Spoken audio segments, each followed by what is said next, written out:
have a question for you. If you think about polarization and then think about, of all the persons in the world, you would have to pick one who is active, who is polarizing. Who would it be? The microphone is very... Okay, is this better? Yes, please. So just close to... Okay, if you think about polarization and then think of all the persons in the world, you pick out one person, like really, this is a polarizing person. Who would be your choice? Donald Trump? That's a very common response, yeah. There are many, but Donald Trump, for many people, stands out. And how do we feel then about polarization? Not so good, huh? It sucks. It sucks big time. Yeah. But then, do you realize that Greta Thunberg also is active in polarization? So she had a lecture at the World Economic Forum, and she started like this, like, how dare you? And then she continued like, hey, the old powerful generation, you are here. You should do something about climate change. And instead of doing something, you invite me, another person, us versus them thinking, that's to give a lecture. And that's all you do. How dare you? That's what she said. She could also have started like, hey, I'm one of you because we're all together in this. So, and I understand the dilemmas. It's not so easy to change immediately, but probably we share the same basic concerns. Let's talk about it. That's very different. See, actively polarized. And you also think about would apartheid regime in South Africa have ended without preceding polarization? Maybe not. I don't know. It's hard to answer this question. And Nelson Mandela made statements. How else could he? That's what I think. That also create this us versus them thinking. So our first response to polarization is very negative, I think, normally. That's very normal. I had that too. But there is also a reason to broaden up a little bit, but to leave our judgments behind and just look at polarization, how it works. That's important. Why is it important? Well, it's relevant to conservation as well. And I already saw two signs of that. Maria Augusta talked about a conspiracy theory, local people believing that the government has put pumas in the area. That's typically a sign of polarization. I also saw 𝐈𝐧𝐭𝐿𝐵 has a lecture, a presentation tomorrow called Conserving the Conservationists, and that's about psychological well-being. Polarization is a threat to conservationists, I think, to their well-being at this moment. It comes with death threats, it comes with dirty messages, etc. Another reason why it is useful to look at polarization, how it works, it's because it's not a normal conflict. I would say it's not a conflict at all. It emerges from a conflict. It's a way of framing a conflict in terms of us versus them thinking, and it can constitute new conflicts, but polarization, the dynamics, is something in itself. And if we look at it, it might help us a little bit to understand it, but also to look at our own roles, to critically reflect on what we do. So that's what I'm going to do. First, explain what polarization is, and then maybe talk a little bit, if there is time, about game changers. What can we do to depolarize debates?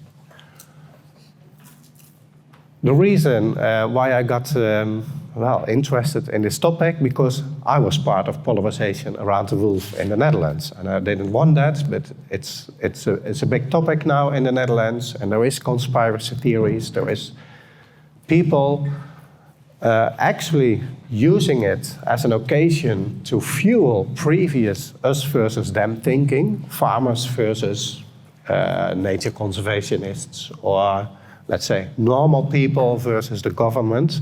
Those polarizations existed. Then the wolf comes to the Netherlands, starts to live here, to dwell. And that's actually a great symbol for those existing polarizations. I did some studies on humans and wolves. People see that, and then I'm part of them, for the us party. So I got to a workshop by a philosopher, a Dutch philosopher called Bart Brandsma, and he has dedicated his whole life to polarization, including very difficult problems like Northern Ireland in the past. I don't know where he went, but for 30 years he went to conflicts with polarization, and he wrote a book presenting this theory. So it's not my theory, I want to emphasize that, this theory. And everybody at that workshop where he presented these ideas said like, hey, this is an eye-opener to us. So that's what I hope to share. I pass on this theory in the context of conservation. And if it's not an eye-opener, well, then you lost like 50 minutes of your time. Maybe that's acceptable. Okay, us versus them thinking. That's the heart of polarization. So I will start with 3 basic laws and then 5 different roles, and that's the whole theoretical model. So the first basic law is that polarization, it's a core thought construct about identities. It's maybe not like an us versus them in terms of natural kinds or something. It's us versus them as thoughts. And that us versus them then represents different opposing poles in a conflict.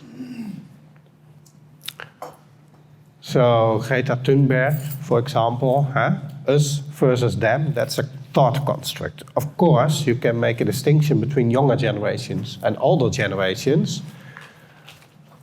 But then, that's just one of the thought constructs you can conceive of, how you categorize different humans. So it's arbitrary, you could say. It's a thought construct about identities. That's important. And on the one hand, that makes it difficult, because if it's just an idea, you cannot just destroy it or something. But it's also the solution in the end. If it's a thought construct, it means that it can change, at least. The second basic law is that polarization needs fuel. So fuel, that's a key word. And what is fuel? Making claims about the other pole, about their identities. So what you see in polarization is that many claims are not about the issue anymore, they are about the other pole. That's important. That's, for me, that's the key. How can you detect polarization, whether it exists? You look at claims people make. Is it about the issue or is it about the other? And that's the way of constructing identities, making claims about the other. That constitutes the thought construct. And then the second law is that fuel, making claims about identity, about the other person or the other pole, can be made based on gut feeling dynamics. Gut feeling dynamics work. You need fuel. If you want to constitute polarization and to maintain it, so to speak, you need fuel perpetually. And it doesn't matter what the truth is. Conspiracy theories can work as well. Just gut feeling dynamics, that's important. If we just stick to basic facts, it's very hard to find fuel. So that's what we see increasingly, conspiracy theories in conservation, like conspiracy theories about the government. We see that on a global scale when it comes to corona, where it comes from. Maybe there are parties behind it trying to reduce the world population. And no matter how stupid maybe we can find those conspiracy theories, like, hey, if you are that smart that you can create a virus and your goal is to reduce the world population. why don't you create a more deadly virus? Huh? So corona is really, and people don't have to believe those conspiracy theories. That's not a thing. Huh? Often people say, oh, I don't believe it, but they have a point. Huh? It's more like that. The idea is to create fuel even more than making people believe in those conspiracy theories. Okay, those are the three basic laws. Now we move to the roles. And the first role is the role of pusher. And a pusher is the person who makes statements about the other, who creates that us versus them thinking, who makes claims about identities, and who creates fuel. That's a pusher. It's a role, so I would not say that a person is a pusher. Some persons often assume the role of pusher. So Donald Trump is not a pusher in my view, but he frequently acts as a pusher. Not everything Donald Trump says is in the role of pusher. Maybe sometimes he asks like, hey, did you enjoy this meal? Can happen. Hard to imagine, but it can happen. So a pusher. Those are the most active persons in polarization. Those are the persons we see in media, social media. Those are the persons we are concerned about. The next role is the role of a joiner. So a joiner clearly makes it known like, hey, I belong to this pole or I belong to that pole. That is often clear, but does not produce fuel. Then the joiner becomes a pusher. When it's clear to which pole a person belongs, if that is clear, that's a joiner. And pushers, what they want people to become a joiner. That's what they're after, because that gives them status. And for a pusher in polarization, it's even not that important which opposite pole the joiner joins, but that an opposite pole joins.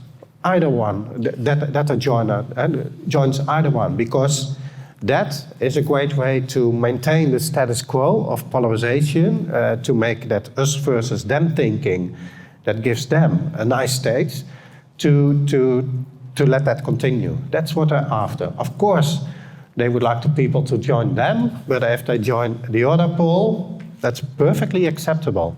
But they want people to join. That's what they're after. But then there is the silent middle. And often that's the biggest group that we forget. So in the Netherlands, everybody talks about polarization, about the wolf, but I think the vast majority of the Dutch people say like, yeah, okay, the wolf is here. Maybe I favor, maybe I disfavor, but it's not an issue for me at all. Please let me know if you don't hear me, okay? So the silent middle, and that's the big group we often forget. Then there are two other roles, and one is the bridge builder. So bridge builder thinks like, hey, I can get these poles together, and come to some kind of agreement. They're usually people with a lot of self-confidence, and they approach polarization as a normal conflict. And in normal conflict, getting people around the table, starting with joint fact-finding, starting with assessing different perspectives, see if there is scope for, give and take and consensus. That could be a technique.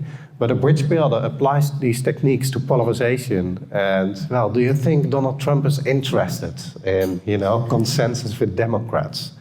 Or currently in Israel, do you think it's wise to start peace negotiations? No, at this moment, not.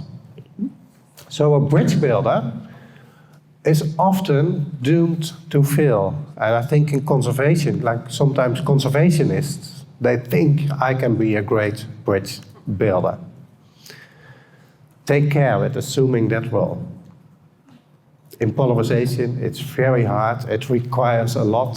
So my first warning is stay away from that role. Always. Unless. And then there's a whole list of conditions, I think. And the final role is the role of scapegoat. You can see that sometimes in polarization. Two types. It's either a scapegoat of one pole, like Hitler, Germany, and the Jews were the scapegoat of everything.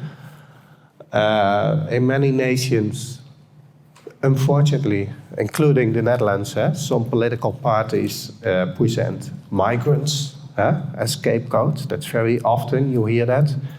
They are the cause of every problem we have. And sometimes, if polarization intensifies, so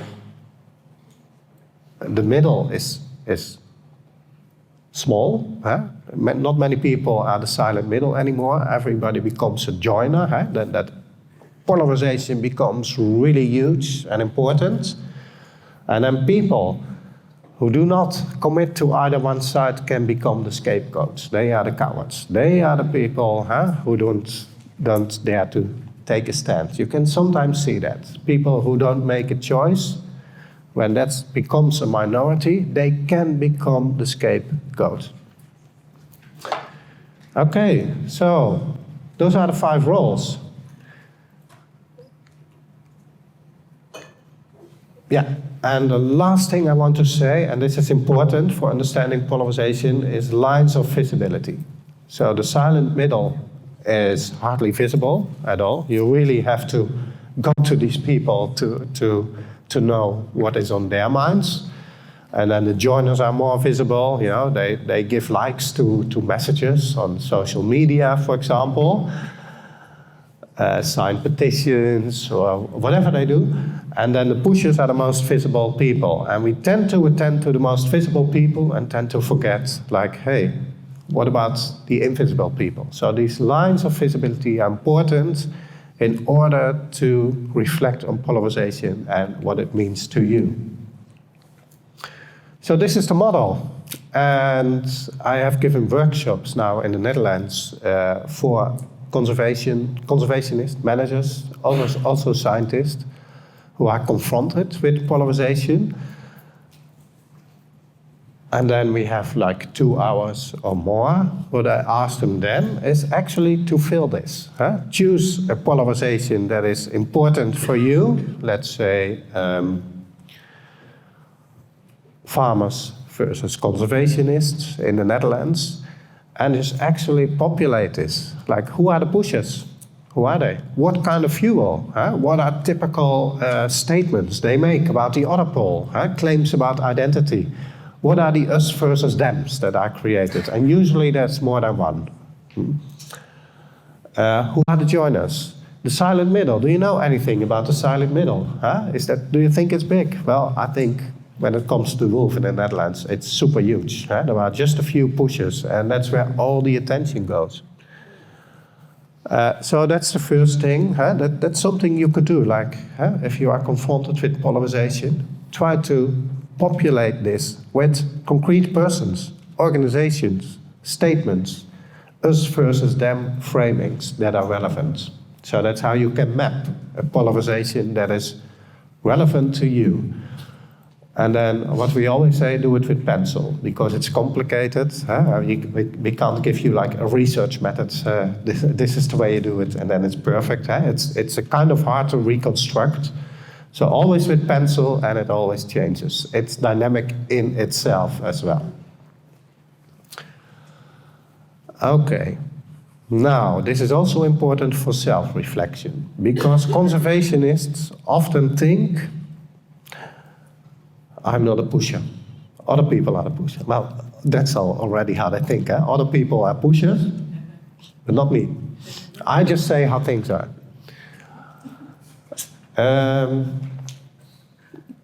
That's already tricky. Conservationists tend to react to pushers. Now, that's just wrong. I'm going to send a message back on Twitter. That means they contribute, they produce fuel as well. They accept that framing.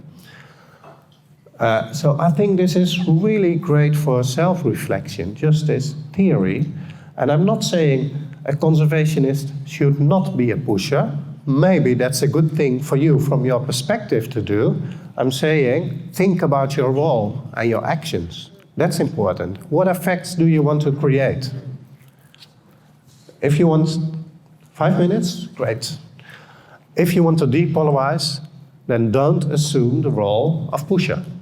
You're accepting maybe somebody else's frame you're even not happy with, and you're fueling it.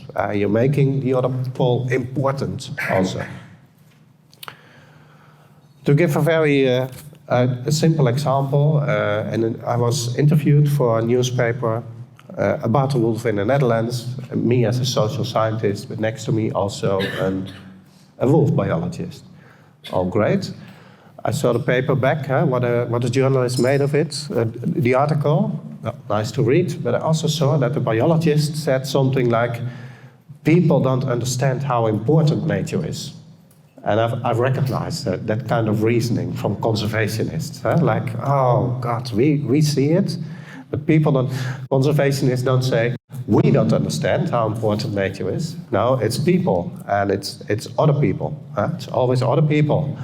And it also suggests, so, it's not very clear that this is a statement making claims about others, but it is. It constitutes polarization. And also, it's very clear that we are smarter than other people.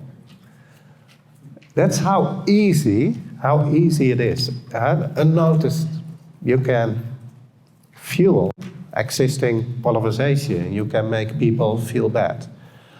Another example, biologists in the Netherlands say like, hey, people are afraid of the wolf. First of all, we don't know. They don't say, we are afraid of the wolf. No, people are afraid of the wolf. We know better. And they say, well, that's really unnecessary because the wolf doesn't attack persons.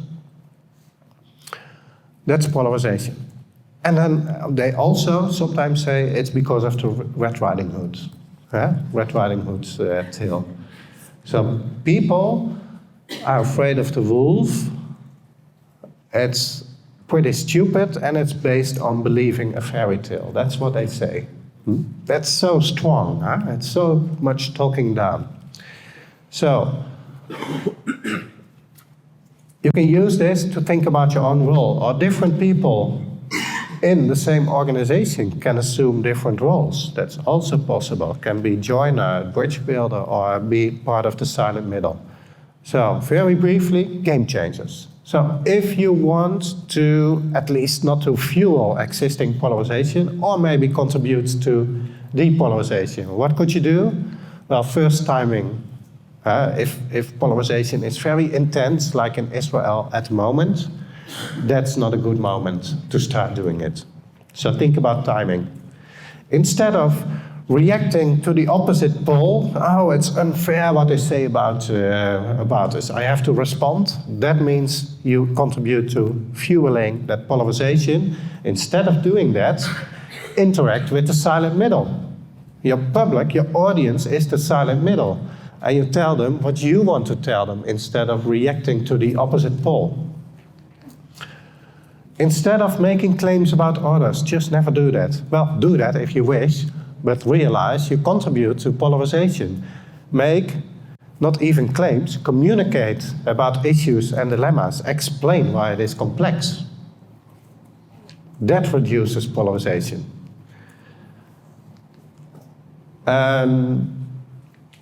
This one, change your position. Instead of being a pusher or trying to be a bridge builder, doomed to fail, try to be in the middle. Try to be amongst people in the middle, no matter what your opinion is. The silent middle, that's the biggest group, and that's where that polarization, it's not relevant to them. That's where the room is for openness, for talking, listening, communicating. And then instead of moralizing, what conservationists are really good in moralizing, and I understand that. Just don't do it. If you want to depolarize, instead of moralizing, asking and listening to the silent middle, I think that's important. Well, thank you for listening.